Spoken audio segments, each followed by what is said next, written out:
You don't go as far as your dream. You go as far as your team. I'm going to say that one more time. You don't go as far as your dream. You go as far as your team. What I want you to know is your dream is bigger than you. And because your dream is bigger than you, it will require more than you. What you see is going to require a squad. It is the principle of partnership. The power of all of us is greater than the power of any one of us.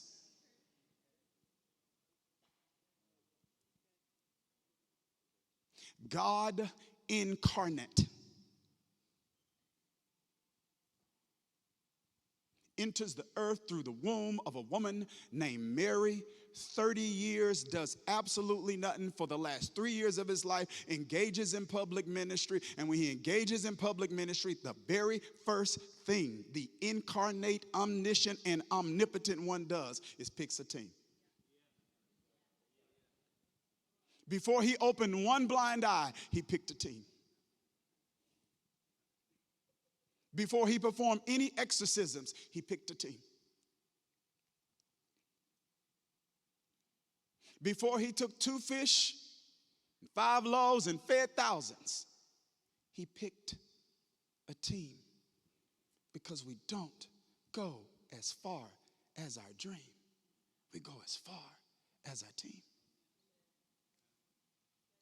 Therefore, if I'm serious, not just curious, if I'm serious about dreams, visions, actually becoming a reality, there is a specialty skill that I must develop. And my willingness to develop this skill is an indication of how serious I am about my dream. I'm going to go so far as to say my willingness to develop and improve this skill is actually an indication regarding whether or not I actually believe in my dream.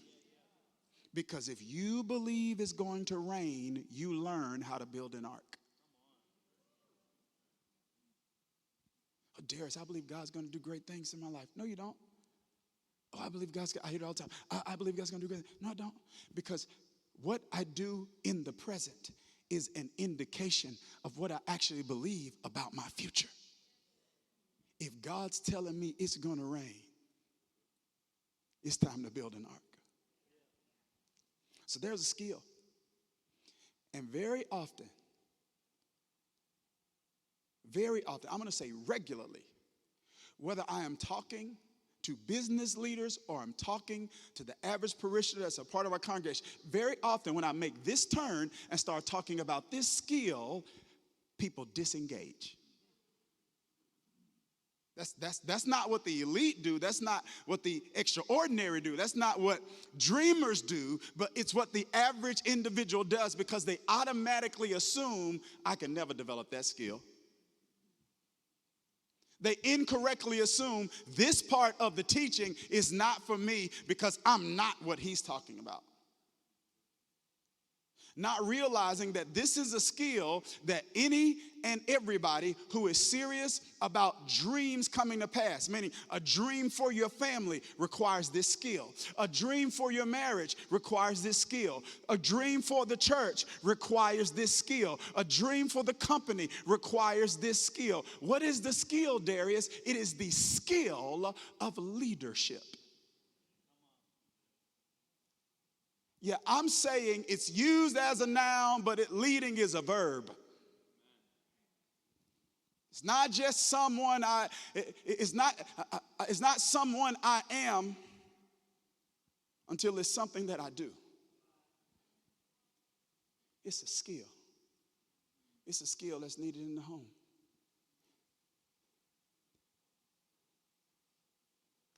It's a skill that's needed in the context of marriage.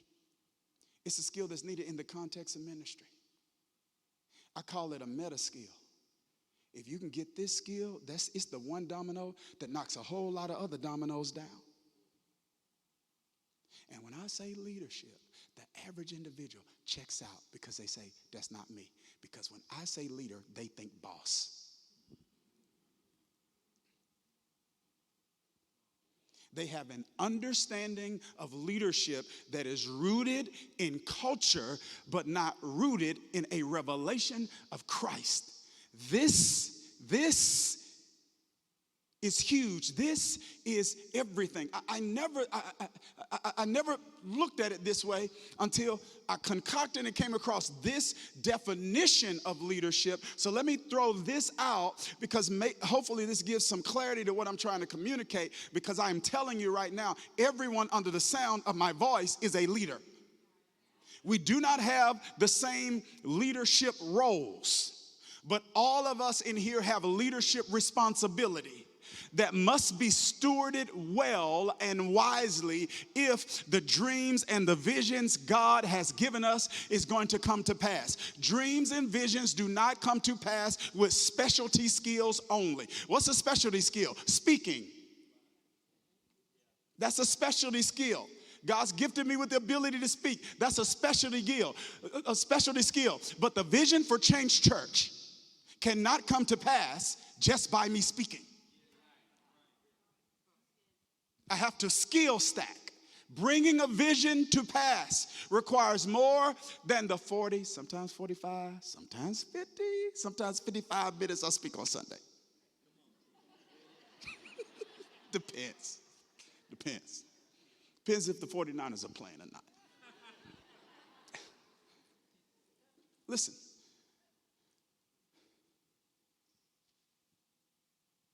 Leadership is influencing individuals or organizations toward their purposes. Wow, that set me free. See, the key word there is influence. Because here it is, very often when our understanding of leadership is rooted in culture and not in Christianity, when we think leadership, we think authority. And maybe leaders are in authority, but the operative word here is influence.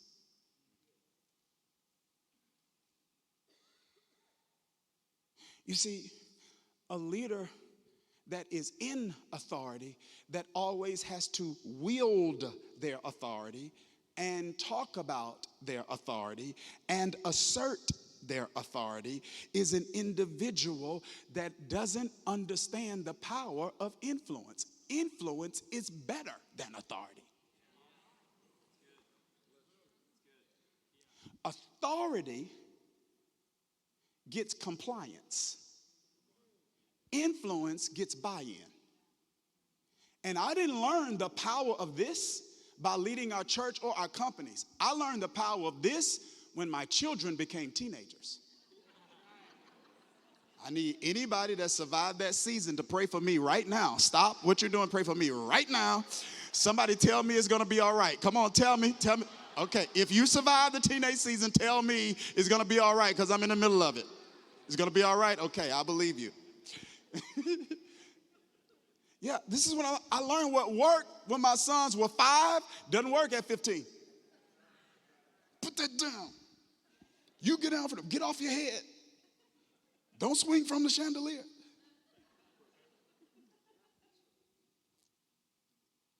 But the older they got, the more they're outside my presence.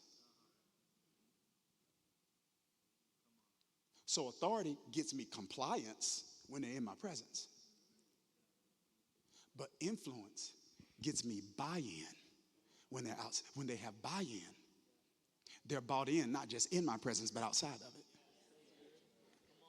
They bought into a value system. They bought into a way of living that doesn't require micromanagement.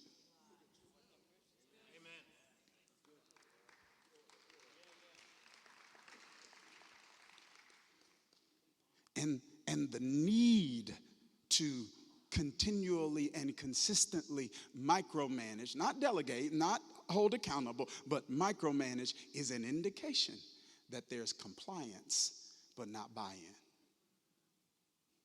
See, authority makes people follow. Influence makes people want to follow. And everyone in this room has influence. You've got influence with friends. You've got influence with family. You've got influence with spouses. And the kingdom model for leadership, which is the best model for leadership, I'm going to argue that in a minute.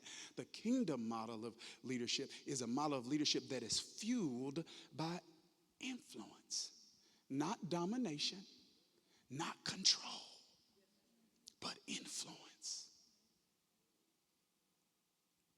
And all of us in the room have influence. Some of you have influence and you're not even conscious of it. You're impacting people and you have no idea that you're impacting people. As a matter of fact, some of you are surprised when people actually articulate how you've been impacting them.